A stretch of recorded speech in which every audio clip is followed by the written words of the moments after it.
Assalamualaikum warahmatullahi wabarakatuh. Perkenalkan, nama saya Raka Izia Setiawan dengan NIM 2312558 dari Prodi Sistem Telekomunikasi kelas 4B. Di sini saya akan menjelaskan mesin learning mengubah data menjadi sebuah keputusan. Tanpa berlama-lama lagi, mari kita ke slide berikutnya. Jadi, apa itu machine learning? Machine learning adalah salah satu cabang dari artificial intelligence atau kecerdasan buatan yang memungkinkan komputer untuk belajar dari data. Dengan machine learning, komputer tidak perlu diprogram secara manual untuk setiap tugas.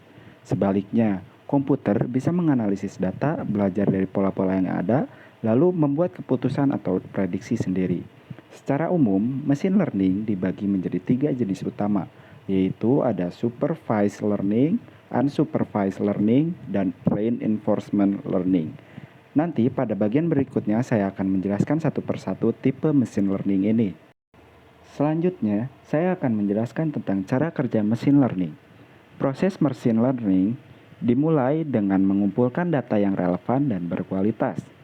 Data ini penting karena semakin baik datanya, maka semakin baik pula hasil yang akan dihasilkan oleh model.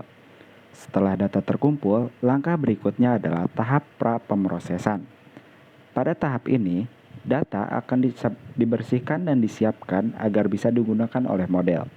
Setelah itu, data akan digunakan untuk melatih model dengan bantuan algoritma.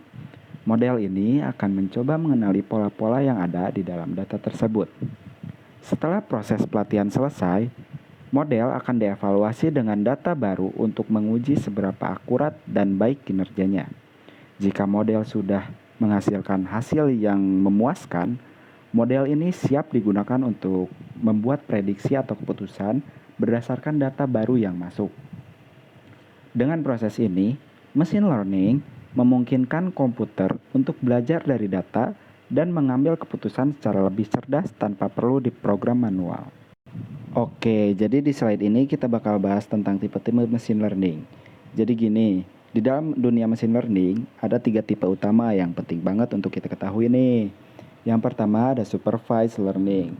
Nah, di sini komputer belajar dari data yang udah punya label atau jawaban.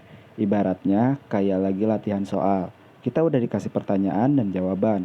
Jadi, model tinggal belajar dari contoh yang ada supaya nanti bisa nebak pertanyaan yang baru. Contohnya kayak prediksi harga rumah berdasarkan data lokasi, ukuran, dan lain-lain. Lanjut, yang kedua ada unsupervised learning. Nah, bedanya di sini datanya nggak punya label. Jadi, model harus cari pola sendiri dari data yang acak-acakan. Biasanya dipakai untuk mengelompokkan sesuatu, misalnya kayak customer segmentation di bisnis. Dan yang terakhir, ada reinforcement learning. Kalau ini modelnya mirip banget kayak manusia, belajar dari trial and error. Jadi, komputer dikasih tantangan, dia nyoba-nyoba sampai akhirnya nemu cara paling optimal dan dapat reward. Biasanya, teknik ini dipakai di game, robotik, dan sistem keputusan yang dinamis. Nah, itulah 3 tipe utama dalam machine learning. Simple kan? Nanti di slide berikutnya kita bisa kupas lebih dalam tentang contoh-contohnya. Oke, lanjut di slide ini kita bakal ngobrolin soal contoh penerapan machine learning dalam kehidupan sehari-hari. Jadi gini, machine learning itu udah dipakai di banyak bidang banget. Dan seringnya kita nggak sadar kalau ternyata di balik teknologi yang kita pakai sehari-hari ada peran machine learning di situ. Misalnya di bidang keamanan. Contohnya kayak sistem deteksi penipuan di bank.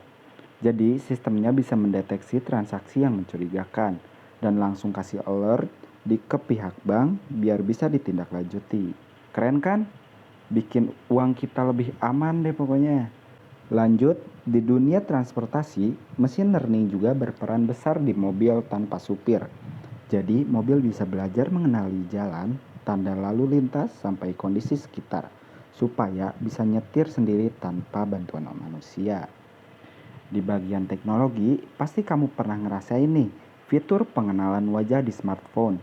Jadi pas buka HP, langsung kebuka cuma dengan lihat muka sendiri. Itu juga hasil kerja mesin learning yang belajar mengenali wajah kita. Terus, Ada juga di bidang hiburan. Kalian yang suka nonton Netflix atau dengerin lagu di Spotify, pasti sering dapat rekomendasi film atau lagu yang pas banget buat selera kalian. Nah, itu juga kerjaan mesin learning. Dia belajar dari kebiasaan kita lalu kasih saran yang sesuai. Jadi kesimpulannya, mesin learning itu udah ada di mana-mana, mulai dari di finansial, transportasi, teknologi, sampai hiburan. Tanpa kita sadari, hidup kita udah dipermudah banget sama teknologi ini. Next, kita lanjut ke pembahasan tentang kelebihan mesin learning. Nah, jadi sebenarnya kenapa sih mesin learning itu dianggap powerful banget? Jawabannya simple, karena teknologi ini bisa memproses data dalam jumlah yang super banyak, secara otomatis dan pasti efisien.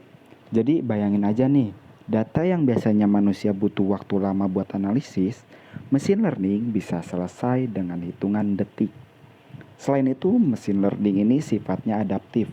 Jadi, makin banyak data yang masuk, sistemnya bakal terus belajar dan berkembang sendiri, tanpa harus kita program ulang dari awal. Semacam belajar dari pengalaman, mirip kayak manusia tapi versi digital. Dan yang paling keren, mesin learning itu jago banget buat nentuin pola-pola tersembunyi di dalam data.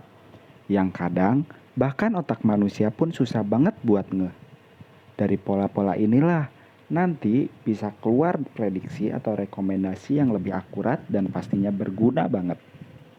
Makanya, gak heran teknologi ini sekarang dipakai di berbagai bidang buat bantu pengambilan keputusan supaya lebih cepat, lebih tepat, dan lebih efisien. Oke, sekarang kita masuk ke bagian tantangan mesin learning. Jadi belajar mesin learning itu sebenarnya nggak semudah yang kita bayangin. Tantangannya itu bukan cuma paham teori doang, tapi juga harus konsisten latihan dan aktif di komunitas. Kenapa? Karena teori aja nggak cukup cuy. Mesin learning itu butuh banget dasar-dasar kayak matematika, statistik, dan tentunya ngerti algoritma. Tapi jangan takut dulu, semua bisa dipelajari kok asal tekun. Selain teori, skill kita juga harus terus diasah lewat latihan dan eksplorasi kasus nyata. Biasanya, belajar sendirian bakal terasa berat, makanya penting banget buat gabung ke komunitas coding. Cari teman diskusi, ikut project bareng, biar proses belajarnya makin seru dan efektif. Dan yang paling asik, dengan gabung komunitas, kamu bisa dapat insight baru. Bahkan bisa ketemu partner buat kolaborasi di project-project keren. Jadi, intinya, jangan belajar sendirian, manfaatin komunitas biar makin berkembang. Ya, jadi segitu dulu ya pembahasan tentang mesin learning dari aku. Intinya, mesin learning itu bukan cuma sekedar tren doang, tapi ini udah jadi bagian penting dari masa depan teknologi. Jadi, makin kesini, makin banyak banget hal di sekitar kita yang pakai mesin learning. Dari rekomendasi film, e-commerce, sampai teknologi self-driving car. Jadi, buat kalian yang pengen terjun ke dunia teknologi, khususnya mesin learning, sekarang adalah waktu yang pas buat mulai belajar. Makasih banget udah nyimak sampai akhir. Semoga pembahasan kali ini bisa nambah insight kalian ya. Sampai ketemu di materi atau video selanjutnya. See you!